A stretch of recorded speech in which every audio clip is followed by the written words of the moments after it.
আসসালামু আলাইকুম গাইস, আশা করি সবাই ভালো আছেন। এখন মিনি ট্রাক্টর দিয়ে কিভাবে চার্জ দেওয়া হয় জমিতে সেটা দেখাবো। এটির লোকেশন হচ্ছে ওমান। ওমান থেকে আপনাদেরকে ভিডিওটি দেখানোর চেষ্টা করতেছি। ওমানে বেশিরভাগ ইট পাথরের শহর, সেখানে কিভাবে ছোট মিনি ট্রাক্টর দিয়ে চার্জ দেওয়া হয় সেটা দেখানোর চেষ্টা করতেছি। এটা একটা বাঙালি ভাই, সে মাঝরাতে কাজ করে।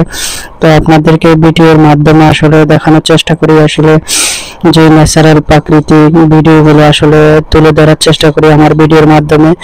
তো আমার ভিডিও কেমন হয়, লাইক সাবস্ক্রাইবার করে আমার পাশে থাকবেন, যেন আমি আরো নতুন নতুন ভিডিওগুলো ওমানের যে প্রাকৃতিক দৃশ্যগুলো যেন আপনাদেরকে ভিডিও করে দেখাইতে পারি। যেমন ওমানের যে কৃষি কাজগুলোর সাথে সম্পর্কিত যন্ত্রপাতি, তারপর কিভাবে চার্জ দেওয়া হয়, কিভাবে গাছে রোপণ করা হয়, সেগুলো আপনাদেরকে দেখানোর চেষ্টা করব।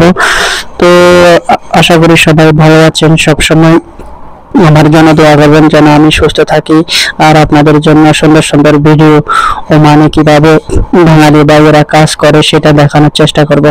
আসলে একজন প্রবাসী কত কষ্ট করে সেটা আপনারা নিজের চোখে না দেখলে বুঝবেন না। তো আজকে এই ভাইটি মিনি ট্রাক্টর দিয়ে খুব সুন্দরভাবে চার্জ দিচ্ছে। আলহামদুলিল্লাহ, দেখতেও খুব সুন্দর, মাশাআল্লাহ, আল্লাহর রহমত। তো সুন্দরভাবে চার্জ দিচ্ছে। মিনি ট্রাক্টর দিয়ে আসলে অনেকটা দেরি হয়, কিন্তু চার্জটা মোটামুটি ভালো হয় দেখতেছি। আশপাশে যে জায়গাগুলো চার্জ দিছে অনেক গভীরে চাষটা গেছে দেখতেছি।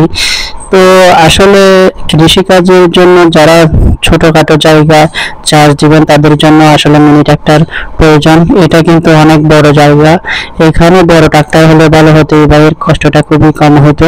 কিন্তু মিনি ট্রাক্টর দিয়ে একটা এত বড় একটা জায়গা মিনি ট্রাক্টর দিয়ে চাষ দিতে অনেকটা সময় লাগবে।